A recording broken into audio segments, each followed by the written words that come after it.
托马斯·克伦威尔这个出身低微、精明能干的忠犬，在老沃尔西主教第一次召唤他时，他就毫不介意主教把他当成狗，忠诚地为沃尔西服务。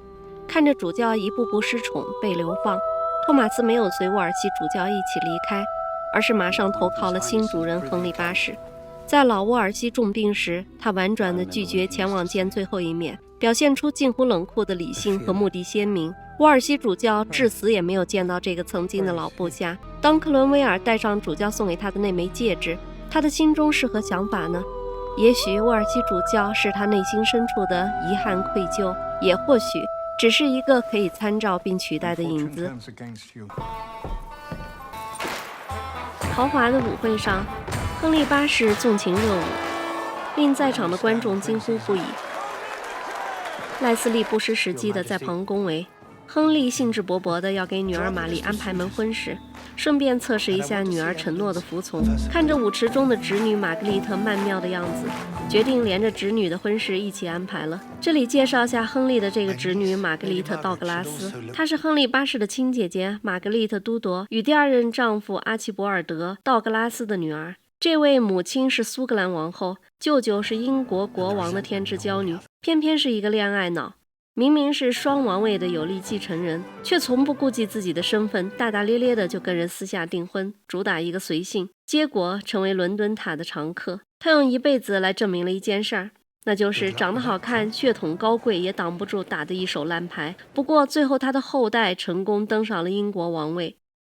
回到剧中，又是麻烦的皇室婚姻，这件破事儿又落到了克伦威尔的身上，但克伦威尔似乎也并不挑活，给啥干啥，同时不忘帮妃子威廉官复原职。克伦威尔受封勋爵，搬进了拥有土地的豪宅。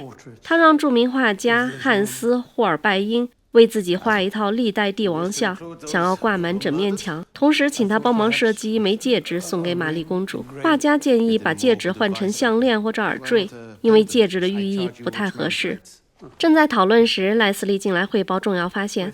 他那如临大敌的样子让托马斯觉得好笑。克伦威尔的嘲笑刺痛了这个自诩出身比克伦威尔高贵，却得屈居人下跑腿的赖斯利。但他不动声色地向克伦威尔禀告，国王的侄女玛格丽特与诺福克公爵同父异母的兄弟托马斯·霍华德有私情。这个消息令克伦威尔一愣，诺福克公爵竟然打起了皇位的主意。他决定与玛格丽特谈一谈。贵为皇亲的玛格丽特理直气壮地告诉克伦威尔，自己与托马斯·霍华德已经私下订婚了，就缺一个婚礼而已。而且这私事跟长喜大臣也说不上，要说什么也要面见国王舅舅。克伦威尔直言，真要见了国王只会更糟。然后要求他承诺他和霍华德没有任何关系。不明所以的玛格丽特依然坚持两人订婚时有李士满夫人在场证明。这位李士满夫人名叫玛丽·费茨罗伊，她是诺福德公爵的女儿，是亨利八世的私生子亨利·费茨罗伊的妻子。这个亨利八世唯一承认的私生子被封为李士满公爵，身为妻子的玛丽也就被称为李士满公爵夫人。所以玛格丽特相当于是与李士满夫人的叔叔偷偷订了婚。她就算不是牵线搭桥的，也肯定是知道的。但聪明的李士满夫人已经意识到事态严重，马上否认在场，撇清自己。赖斯利不肯善罢甘休地追问是否有定情物，玛格丽特傻乎乎地说有个戒指。克伦威尔马上宣布戒指也不能作为定情物。显然克伦威尔希望保护眼前这个女人，但赖斯利似乎为了显示自己的能干，完全不顾别人的死活。克伦威尔干脆连托词都给他想好了，那就是两人在玛丽公主的宅邸见过面，并攀谈了几句。霍华德向玛格丽特表达了倾慕之情，但玛格丽特拒绝了。没想到玛格丽特听完站起来坚决地说，自己已经和霍华德好了1年了，谁都别想分开他俩，也别想让他背叛霍华德。这令李士满夫人感到无语，赶紧拉住好友。他表示枢密院大臣克伦威尔这次见面肯定大有来意，而且话都说得这么清楚了，明摆着是要帮玛格丽特，不要再执迷不悟了。这时玛格丽特才意识到事情的严重。克伦威尔婉转地告诉他，国王不会允许这门婚事。Oh, my marriage is not a crime. Not yet, but I'm sure it will be. 面谈结束，赖斯利表示，现在是把诺福克公爵搞死的最好机会。他的侄女儿安妮·柏林刚刚倒台，现在他的弟弟又送上门来，这两件事足以搞死他。没想到被克伦威尔拒绝了。克伦威尔认为没事儿就不要老去撺掇国王杀人，说完扬长而去。这个赖斯利可真是个又坏又狠的小人。这件事儿最终还是传到了亨利八世的耳朵里，他大发雷霆，骂骂咧咧地要求克伦威尔去把托马斯·霍华德抓起来，但他不愿意看到侄女被当众审判，同时他怀疑此事就是诺福克公爵的野心阴谋。克伦威尔沉默地接下了任务，虽然他也不喜欢诺福克公爵，但他没有落井下石。克伦威尔为了查实玛格丽特与托马斯·霍华德订婚的见证人，来找了王后简西摩，希望调问宫中的侍女。简西摩很痛快的就答应了，他理解克伦威尔处理这些后宫琐事的情非得已。这个证人就是当年安妮·柏林的弟弟乔治·柏林的妻子罗奇福德子爵夫人。这位堪称宫廷里的极品八婆，第一季中她就一张嘴把丈夫和安妮送上了断头台，她自己则保留了丈夫的头衔和财产，依然居住在宫中。但她最后的结局也挺惨，她多管闲事去帮亨利八世的第5个王后递情书，事情败露后把自己也赔进了伦敦塔，亲身印证了一句话：八卦一时爽，断头台上躺。这是后话了。此时罗奇福德夫人没有给克伦威尔带来什么有价值的信息，于是克伦威尔直接来到伦敦塔审问托马斯·霍华德。坐在牢里，托马斯才感到后果严重，强撑着否认自己对玛格丽特的追求和那些写满求爱诗歌的信件。克伦威尔严肃地询问他，以他这个出生在显赫家庭却没有头衔又没有财产的纨绔，怎么敢去追求一个王储？是不是背后有人指使？这话暗指他的哥哥诺福克公爵。托马斯·霍华德瞬间脸色煞白。玛丽公主还被禁足在亨斯顿，见到克伦威尔时，她既失望又伤心。克伦威尔安慰她要有耐心，至少国王答应玛丽公主去参加几个月后的王后加冕典礼。玛格丽特怀疑，如果简西摩不能怀孕，那就不会有加冕典礼了，自己也就回不去皇宫了。这个假设令克伦威尔无言以对。接着玛丽询问是不是父亲正在给自己安排婚事，他表示比起婚事，自己更想要个孩子，一个属于自己的孩子。言语间充满了对母亲的思念和失去家庭温暖的孤独感。这一席话让克伦威尔心生怜悯。对于孩子的渴望不仅仅只有玛丽公主，新王后简西摩也同样被这个念头折磨着。生活在一个对儿子有偏执追求的国王身边，每个女性都会被生育继承人这件事儿折磨。简西摩翻看着一本安妮·柏林留下的圣经，里面有安妮·柏林与国王亨利手写的爱情宣言。安妮·柏林曾以为与亨利的婚姻是爱情的归宿，不曾想这仅仅是王座对继承人的渴望。她未能诞下男婴，最终命丧断头台。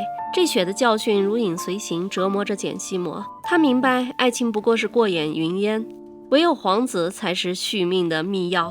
她悄悄地问克伦威尔，如果对丈夫的爱无法感觉到欢愉，是否就无法怀孕？克伦威尔忙表示自己也不懂，这么私密的话都跟克伦威尔说，可见简西摩是真的很信任这个男人。也不知克伦威尔会不会窃喜，简西摩那么明确地表示自己根本不爱亨利，鱼水无欢。为了掩饰尴尬，王后转移话题，告诉克伦威尔，国王正在试穿土耳其服装，并开玩笑说，国王要是土耳其人就好了，可以娶几10个老婆，不用杀人离婚就可以得到想要的皇子。当克伦威尔见到国王，亨利一身土耳其服装，却没有得到克伦威尔的惊呼，而感到有些失望。克伦威尔传信说，玛格丽特的母亲，也就是亨利的亲姐姐，来信给女儿求情。同时，克伦威尔拿出想要送给玛丽公主的戒指给国王过目，亨利直接把戒指收走了，并让克伦威尔想办法杀死在欧洲四处怂恿起兵的波尔。转身之间，克伦威尔发现国王亨利投来的眼神不善。如火如荼的修道院拆迁工作正在进行，房间里都堆满了金银神像、名画和大量的书籍等等。儿子格雷戈尔拿起一个神器，欲言又止。他对这样查没修道院的事儿感到不安。大量的修士沦为乞丐，平民什么都没有得到，全都进了国王的钱袋子。克伦威尔解释道，也并不是全部。确实，当时没收的教会土地相当于英格兰的1/4，一部分被亨利八世低价卖给了新贵和富商，还赏赐了贵族和大臣。克伦威尔也分到了一杯羹，他劝慰儿子往好处看，以后信徒可以直接向上帝祷告，不再需要通过修道士，而且变革就能带来机会和希望。我想这句话应该是编剧加上的。克伦威尔应该预判不到这个充满私心贪欲的行为，却阴差阳错地成为英格兰的土地革命，打破了教会的地产垄断，把财富和权力重新分配，从而推动了英格兰早期的资本主义萌芽。安慰完儿子，克伦威尔就宣布要到沙夫茨伯里修道院走一趟。沙夫茨伯里修道院太有名了，据记载，这个修道院是阿尔弗雷德大帝于公元888年亲手创办的，全英格兰第一座专为修女打造的修道院，第一任院长就是阿尔弗雷德的二女儿，可谓是皇家认证的土豪修女院，地盘大，钱多，名气响，简直是皇亲贵族的网红打卡地。这里简单讲一下阿尔弗雷德大帝，这个把英国从亡国边缘拉到崛起起点的传奇人物。他是公元9世纪的西萨克逊国王，他如同穿越过去的人一样，精力旺盛，英明神武，不仅带领萨克逊人赶走了肆虐的维京海盗，打了著名的爱丁顿战役，大胜维京人，然后签署了和平条约。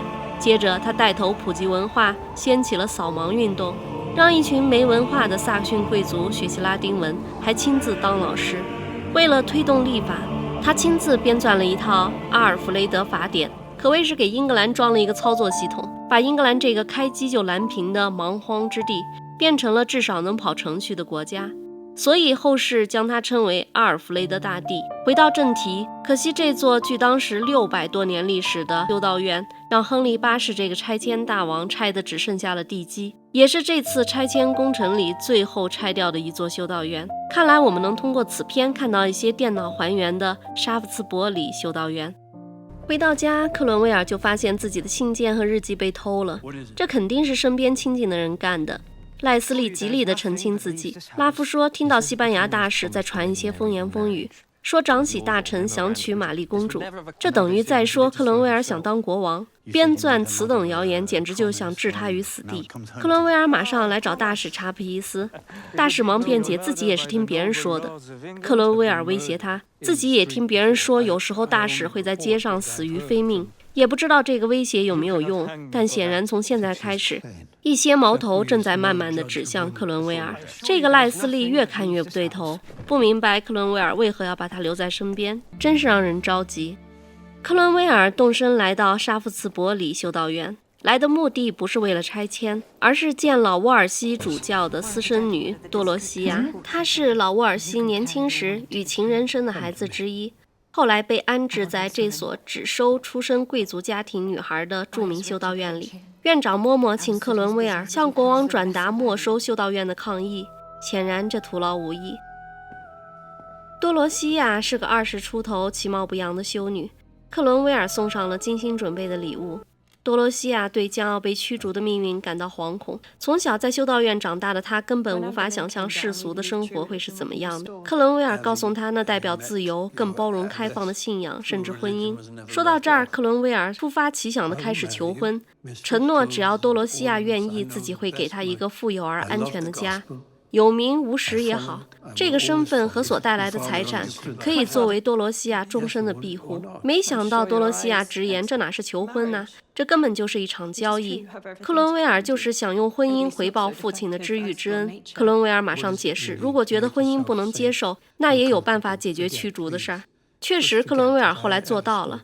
他先是把驱逐修女的年龄从24岁以下改为20岁以下，从政策角度绕过了23岁的多罗西亚。当修道院彻底被收，他又为多罗西亚争取到一份足够生活的养老金。但此时多罗西亚根本不接受克伦威尔的好意，他当面指责克伦威尔当年罔顾父亲的信任，把为父亲求情的信件都交给了诺福克公爵，导致最终父亲没有被国王赦免，客死他乡。克伦威尔完全没有料到多罗西亚竟然不知从哪里听到了这些谣言，如此误解自己，但怎么辩解都没有用。多罗西亚笃定他就是个忘恩负义的小人。克伦威尔再三解释也无法获得多罗西的信任，他只能留下承诺，无论何时自己都会给多罗西亚提供援助。I loved your father. next to God. I will never refuse you. 可多罗西亚决绝地退还了礼物，表示拒绝。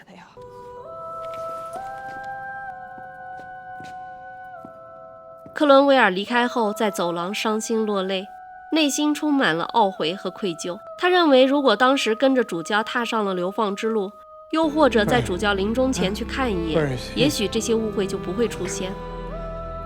回到家，他把想法都对拉夫说了。克伦威尔觉得，也许主教的在天之灵也觉得自己就是一个背信弃义的小人，但自己再也没有机会改变这个印象。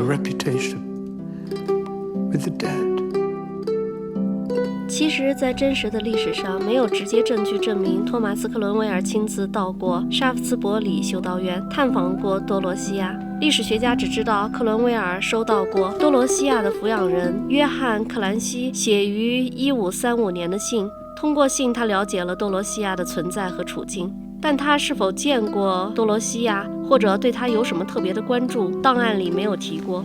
曼特尔的小说把这次探访写得戏剧十足，但这次会面更可能是曼特尔的艺术创作。